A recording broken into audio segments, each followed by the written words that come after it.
What is going on, folks? It's me, Mrbucketlist here.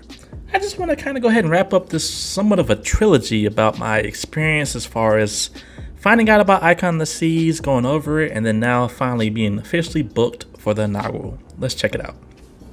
So being as transparent as possible, you all know I love to be honest on my channel. I had to take a day, just a break before I made this podcast because yesterday I was speaking a whole different tune because I was so upset, then excited, then upset again. It just kept going back and forth.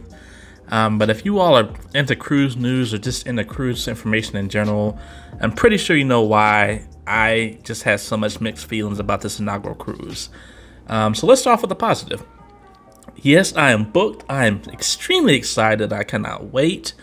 I'm going to meet so many different people from the channel, other vloggers. I don't really follow cruise vloggers. That's just another story. I'm just not interested in it, so I don't really watch any other people's videos. But I have started at least recently, and I'll watch smaller channels because a lot of people, they support me, and they do their own little videos, so I go and watch them to support them as well. But as far as the big-time people, I could care less about that.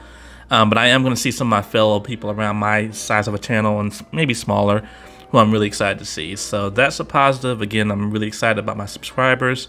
A lot of you all have left comments and things like that. They're sending me messages saying you're going to be on board. So I cannot wait to meet you all. Grab some drinks, do some bucket list adventures. Whatever happens, I'm just excited to be around you all and just hang out. So that's pretty cool. Also, as far as the inaugural cruise, so I'll just get into the story. Yesterday, and just kind of going forward for people that's trying to book right now, it has been a disaster. So I'll just give you what happened to me. So one of my friends, she's kind of off and on with Royal, but she is just really excited about Icon of the Seas, and I just she got me excited as well. And right now we're kind of having the same mutual feeling as far as how we feel about Royal, but I'll get into that in a little bit. But pretty much she was sending me messages and I was actually knocked out. And so when I woke up, I was like, oh man, it is right. We can book for Icon of the Seas. And so it was about maybe a little bit past 5:45 in the morning, maybe close to 6. And I get on there and it was just, oh man, it was just like booked. Like everything was booked. Like all the balcony rooms, all the ocean view rooms, interior rooms, they were all gone. And so even when you switch it over to, this is switching over to just one person. So I did 2 people and it was available for 2 people, but you all know I'm a solo cruiser. At least for this cruise, I'm going to be a solo cruiser. And it was like nothing's available. And to this day, as of right now, as of this video, clearly right now, but as of this video, if you go on there and you try to do a solo single person cruise, they're going to say it's not available for 1 person, but you can go back on there and you can find it for 2 people. And so I was extremely upset. I'm like, why is this happening? Like, what's going on? And so I think I told you all about this in the last couple of podcasts ago, but I am friends with a travel agent. You all know I've never used a travel agent before, period. I'm not saying I don't trust them, but I felt like I really didn't need them because I love doing itineraries. I love doing what they do. I just don't get commissioned for it. And I just love doing it for myself for the most part. But I let my travel agent friend know, and he was like, yeah, they're all gone. I booked a bunch of rooms. If you want to get one, just let me know. And so the reason why he booked rooms is he's doing a couple of different group cruises on Icon of the Seas. And so I didn't want to take one of his spaces for his group cruise, but he was like, yo, I got plenty of them, so just let me know. So long story short, a lot of people, including myself, couldn't actually book it for the inaugural cruise by themselves because a lot of travel agents or fellow YouTubers or whatever the case is, they all booked them up. And so I had to reach out to my friend, and he was able to get me a balcony room for pretty much the price of what it would have cost for an interior room. And so I'm fairly happy, or I'm very happy as far as what he did. I'm really appreciative of it. But before that, because he didn't do it till later on in the day when he kind of asked me if I was okay, and I'm like, nah, I'm pretty upset. But before that, I was hot. I'm just like, this is ridiculous. Like, the reason why I'm so mad is I've dealt with this buying video game systems. I think you all may have saw my little story, but I have an entire game room inside my home, and I don't really talk about it much, but I am a collector of video game systems. So I had to deal with this with the Xbox Series X. I had to deal with this with my Nintendo Switch. I had to deal with this with my PS5. I had to deal with this with my Marvel vs. Capcom arcade went up. So that's been in rotation with video game systems. And then I had to deal with that with my cell phone. I ended up buying a Samsung Galaxy S22 Ultra. And it wasn't as hard, but it still pretty much was the same thing. As soon as it went on sale, I went and bought it, and then an hour later it was sold out. And so potentially I could have ran into the same scenario there. And then same thing with Disney. You all know Disney has that ridiculous reservation system. And even though it's a little bit better now, last year when I was trying to get footage to upload for my videos, it was so hard getting to those parks because of the reservation systems. And then of course the whole crisis with food and toilet paper. It's like this is just a trend for everything. And so one, I mean, having to pay this much for a cruise ship and then experiencing this with a cruise ship, it's just mind blowing. I'm like, this is not happening. I can't believe this is happening all over again. And so I'm not trying to go into a rant, but it's safe to say I was pretty upset. And then like I put in my post earlier, I mean, what I paid for this cruise, even though Mike helped me out and stuff like that, what I paid for this cruise was more than what I paid for both Symphony of the Seas and Wonder of the Seas combined. For the same amount of time as one of those cruises, and basically the same area in the Caribbean. So, yeah. So that just put a very bad taste in my mouth. And so that was the story of yesterday. And yes, I'm booked, but I just wasn't happy about it. Now, of course, this is going to be my first and probably my only inaugural sailing that I'm going to do unless I actually get invited by a cruise line. But yeah, so it's like it's up and down is how I feel about it. Now, as far as what I did want to talk about as well is one other thing that really upset me, and I noticed it when I was going through all this yesterday, is Royal Caribbean has just decided just to kind of take their priority, or they really didn't have one, but just kind of take any type of priority they had for solo travelers and just completely get rid of it.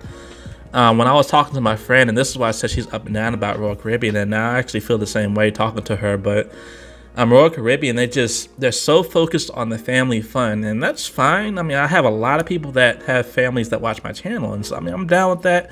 When I meet them on the cruise ship, I'm probably gonna hang out with them and their family. I'm cool with that. But to completely just kind of just disregard solo travelers altogether, and the reason why I know they're doing that is, I mean, not only are there more balcony rooms now, there's more family areas on the ship. It's a huge, they basically took away the boardwalk and they made a complete family area. But the main thing that stood out to me was Odyssey of the Seas has solo studio balcony rooms and solo studio rooms in general. I would know because I have one booked in January that I'm going to be taking, and I'm really excited about it. But they went from that to not having any solo rooms on Wonder of the Seas whatsoever, and then now on Icon of the Seas, which has all these different categories of rooms, not a single room is a studio or a solo room. So it's just obviously Royal Caribbean said, you know what, that's not working out for us. We're done with it. And so for me, it just really sucks because just like I have a lot of families that watch my channel, I am known for my solo content, and it's just like, how can I provide the best solo experience when the cruise I'm actually on or the company I'm working with could care less about solos? So that was just pretty upsetting. I mean, what I paid for this cruise ship by myself, I could have gotten maybe 3 or 4 different cruises with another cruise line, and I could have been in the solo room. So this is a one and done for me when it comes to inaugural sailings with Royal Caribbean, and honestly, I'm thinking about this being one of my last sailings with them in general, unless they get things together, because I'm just not really feeling what they're doing with solo travelers.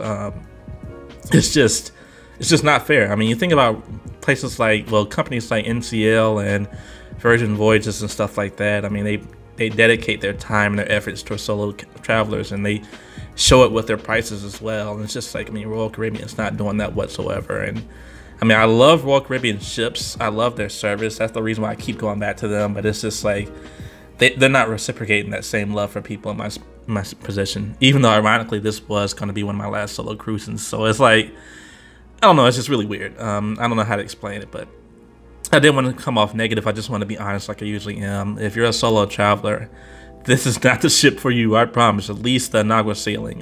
Because, woo, it's just, I mean, I could literally go and buy a used car, or at least a used car before the pandemic, for the amount I paid for this this cruise. And it's just, wow.